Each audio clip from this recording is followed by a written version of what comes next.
कक्षा 9वीं से 12वीं तक में पढ़ने वाले प्रिय विद्यार्थियों, सुप्रभात। विद्यार्थियों, अक्टूबर माह में आपकी त्रैमासिक परीक्षा प्रारंभ होने जा रही है। निश्चित रूप से आप तैयारी कर रहे होंगे जिससे कि आपको अच्छे अंक प्राप्त हो सके। विद्यार्थियों, त्रैमासिक परीक्षा में अच्छे नंबर लाना भी बहुत जरूरी है, क्योंकि इस परीक्षा के अंकों का वेटेज वार्षिक परीक्षा में जुड़ता है। और साथ ही जब हम त्रैमासिक परीक्षा की अच्छी तैयारी करते हैं तो उसका लाभ हमको वार्षिक परीक्षा में, अर्धवार्षिक परीक्षा में, प्री बोर्ड की परीक्षा में मिलता है। तो विद्यार्थियों, आज के इस वीडियो के माध्यम से हम कुछ महत्वपूर्ण बातें जानेंगे जिससे कि हम परीक्षा में अच्छे नंबर लाकर उत्तीर्ण हो सकें। सबसे पहला है, त्रैमासिक परीक्षा का पाठ्यक्रम देखें, उसको समझें। हर परीक्षा का एक पाठ्यक्रम होता है। त्रैमासिक परीक्षा के जो पाठ्यक्रम होते हैं वे राज्य स्तर से निर्धारित किए जाते हैं। उस पाठ्यक्रम में कुछ अध्यायों को शामिल किया जाता है। आपको उन अध्यायों को देख लेना है और उन समस्त अध्यायों की आपको पूरी तैयारी करना है, जिससे कि उस अध्याय से यदि कोई प्रश्न पूछा जाए तो आप उसका उत्तर आसानी से लिख सकें। प्रश्न पत्र के पैटर्न को समझें, बहुत जरूरी है प्रश्न पत्र के पैटर्न को जानना, क्योंकि पैटर्न को जानने से हमें यह ज्ञात हो पाता है कि प्रश्न पत्र में कितने नंबर वाले कितने प्रश्न पूछे जाएंगे और उनकी शब्द सीमा क्या होगी। इसके लिए विद्यार्थियों, आपको ब्लूप्रिंट भी ध्यान में रखना चाहिए। ब्लूप्रिंट पेपर सेटर को उपलब्ध कराया जाता है और उसके आधार पर पेपर सेटर प्रश्न पत्र को तैयार करते हैं। तो यदि आपको पैटर्न की समझ है तो फिर आपको प्रश्न पत्र को हल करने में ज़्यादा समय भी नहीं लगेगा और उसकी आप तैयारी भी बेहतर तरीके से कर पाएंगे। शुद्ध तथा स्वच्छ लिखें। विद्यार्थियों, परीक्षा में शुद्ध के साथ साथ स्वच्छ लिखना भी जरूरी है। बहुत सारे विद्यार्थी काट पीट और राइटिंग कर देते हैं, उसका मूल्यांकनकर्ता पर अच्छा प्रभाव नहीं पड़ता है। आपकी भाषा शुद्ध होना चाहिए, उससे आपको अच्छे अंक भी प्राप्त होंगे और आपका परीक्षा परिणाम भी बेहतर होगा। पर्याप्त मार्जिन छोड़ें। विद्यार्थियों, उत्तर पुस्तिका में पर्याप्त मार्जिन छोड़ने की आवश्यकता होती है, क्योंकि यदि हमने मार्जिन नहीं छोड़ा तो ऐसी दशा में प्रश्न के जो बिंदु होते हैं, उसके जो क्रमांक होते हैं, प्रश्न के जो क्रमांक होते हैं, उसको लिखने में कठिनाई होती है और मूल्यांकनकर्ता को भी मूल्यांकन करने में दिक्कत होती है। विभाजन लाइन खींचें। जब एक प्रश्न का उत्तर समाप्त हो जाए तो एक विभाजन लाइन को खींचकर उसके पश्चात अगले प्रश्न का उत्तर शुरू करना चाहिए, जिससे कि कोई भी प्रश्न मूल्यांकन होने से शेष नहीं रहे और स्पष्ट रूप से जांचने वाले को दिखे भी। टू द पॉइंट लिखें, बहुत जरूरी है।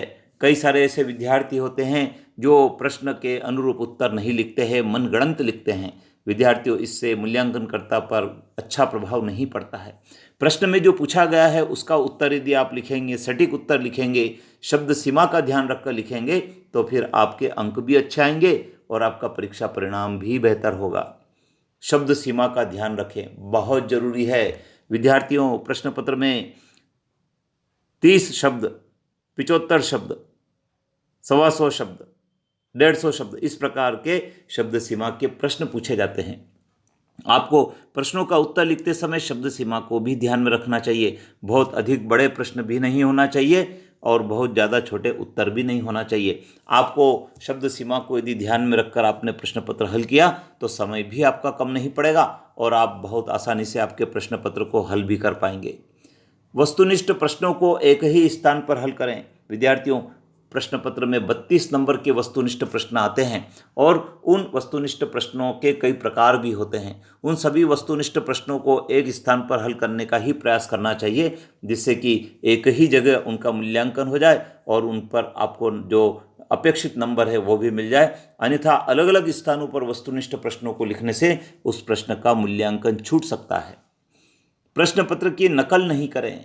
बहुत सारे विद्यार्थी परीक्षा में प्रश्न पत्र की नकल करते हैं और उसको उत्तर पुस्तिका में उतारने लगते हैं। इससे उनका समय भी वेस्ट होता है और प्रश्न पत्र छूट जाता है। तो विद्यार्थियों, आपको केवल प्रश्न का क्रमांक डालकर उत्तर कॉपी में लिख देना चाहिए। उत्तर की पुनरावृत्ति नहीं करें।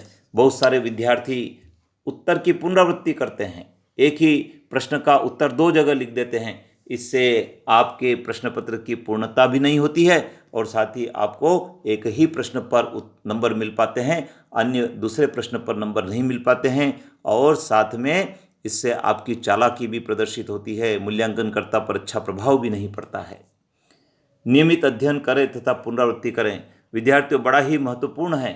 हम अपने घर पर कक्षा में जब नियमित रूप से अध्ययन करते हैं तो हमारा पाठ्यक्रम भी पूरा होता है, हमारा कॉन्फिडेंस मजबूत होता है और हम परीक्षा में बेहतर प्रदर्शन कर पाते हैं। इसी प्रकार पाठ्यक्रम की पुनरावृत्ति भी करना है। जो पाठ्यक्रम आपने पढ़ लिया उसको परीक्षा के पहले दोहराना बहुत आवश्यक है। जो विद्यार्थी परीक्षा के पूर्व पाठ्यक्रम को नहीं दोहराते हैं वे ठीक से प्रदर्शन कक्षा में नहीं कर पाते हैं। अतः विद्यार्थियों, आपको नियमित पढ़ाई करना है, पाठ्यक्रम की पुनरावृत्ति करना है, जो आपने याद किया उसको लिख लिख कर देखना है। इससे आपकी परीक्षा अच्छी होगी, आपको अच्छे अंक भी प्राप्त होंगे। तो विद्यार्थियों, मैंने जो आपको टिप्स बताए हैं, इन टिप्स को एक बार आप स्क्रीनशॉट ले सकते हैं, बार बार इसको सुनें, अपने मित्रों को बताएं और त्रैमासिक परीक्षा में बेहतर प्रदर्शन करके बेहतर अंक से उत्तीर्ण भी हो जाइए। तो विद्यार्थियों, चैनल पर बने रहें, सब्सक्राइब करें, अपने साथियों को बताएं, क्योंकि अगले वीडियो में हम बात करेंगे जो त्रैमासिक परीक्षा होगी उसके विभिन्न विषयों की परीक्षा कैसे देना है।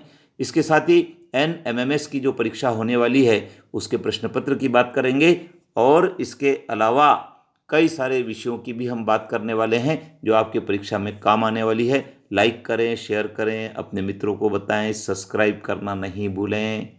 जय हिंद।